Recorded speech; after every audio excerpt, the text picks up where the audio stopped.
Hello, ladies and gentlemen. I am going to turn this camera around so you can look out the window here at this marvelous winter wonderland that has hit the United States. And I have not missed it either. Also, this is my Lord of the Rings sublimated all-over print t-shirt. There's the Balrog.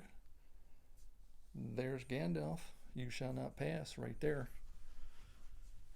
And we are gonna sit down right over here. One Piece. What in the world makes people cry over this? That's why I started buying it. People started crying over this.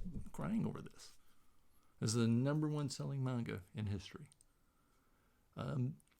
My own history with Japanese entertainment starts in the early 70s with Speed Racer, which I tried to watch as an adult when it had a nostalgic resurgence in the 90s, and I couldn't do it. It wasn't very good.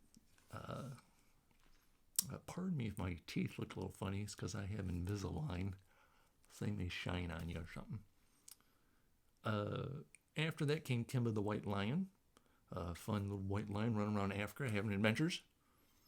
After that came Battle of the Planets, one of the coolest shows ever, featuring the cliche leader, hothead, overweight great guy, little scrawny dude, and the princess, which shows up in a lot of Japanese entertainment. Beyond that came Voltron, which got a little monotonous after a while. Every episode was pretty much the same episode, where the villains go, well, how are we going to defeat Voltron this week? I'm going to send a super duper roller beast to defeat Voltron. And they send the super duper roller beast to the planet, and the 5 lions can't defeat it separately, so they just form Voltron, form Blazing Sword, and cut it in half every single episode. Just got a little old after a while.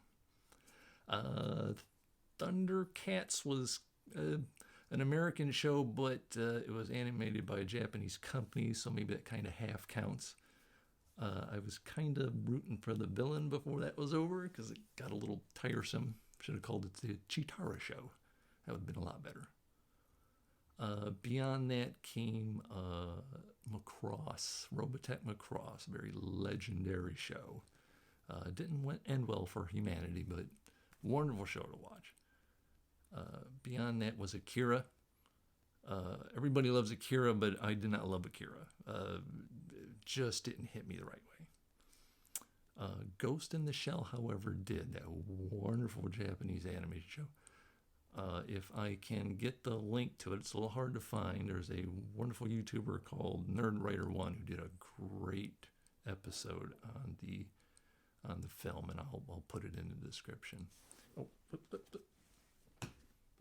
Ghost in the Shell, Manga.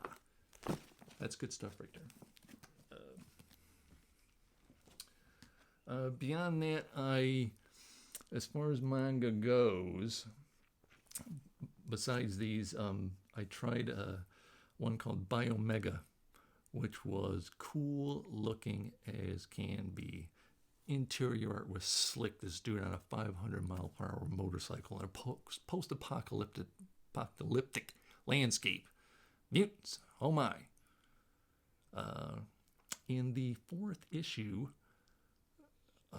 they confront a boss, and he's got something to say. You ain't seen nothing yet. And the Earth turns into a 4 billion mile long tentacle. Just tentacle. And I lost interest and quit reading, and sure enough, the 5th one came out, and I flipped through it. Yep, they're just riding around on a 4 billion mile long tentacle. Just a little too much for me. So then comes this absurdity. I've got 9 volumes. I'm going to read all of this. I am hooked. So what is it with this that makes people get emotional? And I can point out to you right down here. I'm going to move this out of the way.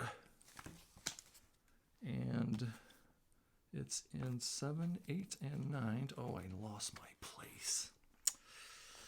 Let's see here. I had this all figured out, and now it's gone.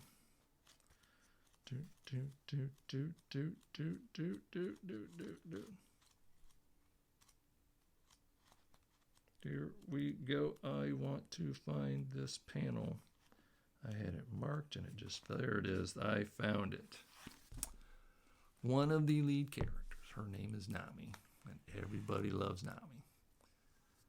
She is an adopted child, one of two. And when her island home is taken over by the fishmen, they levy a fine, $100,000 per person, or berries, 100,000 berries, 50,000 for every person living in their home that belongs to them, their children. So she didn't have the money to pay this, and the sentence was death. And so when they put her on the spot, she refuses to deny that these are her children. And right here is her refusal to deny it, crying just before her execution, and before she is killed, she tells her adoptive children that she loves them. And that's why people keep coming back to this. This has been going on since 1999. I did not know what I was in for. I had bought it's just so much material.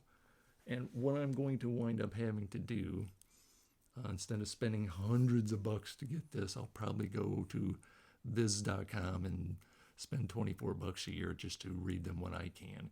And it's going to be a good idea to do that because it'll keep me to my computer to read them, so that when I have physical objects to put my hands on and read, I'll be able to do it separately. It's a little mind trick of mine, because this to be read batch of books here is crazy. There they are. Oh yeah, that's them. Oh, just a bunch. Just a bunch. And I just added to it today with some of the Alastair Reynolds. Back to sitting down. A little tour of my apartment there. And that's really it. A little bit on One Piece. I like One Piece too. Probably going to fall in love with it. And it's addicting. They're very easy to read. They're really easy to get through.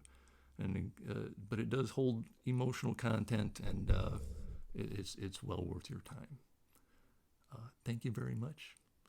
I hope to keep doing these videos. I didn't plan on doing one today, and they're kind of fun to do. Please like and subscribe, and hope to see you again. Thank you.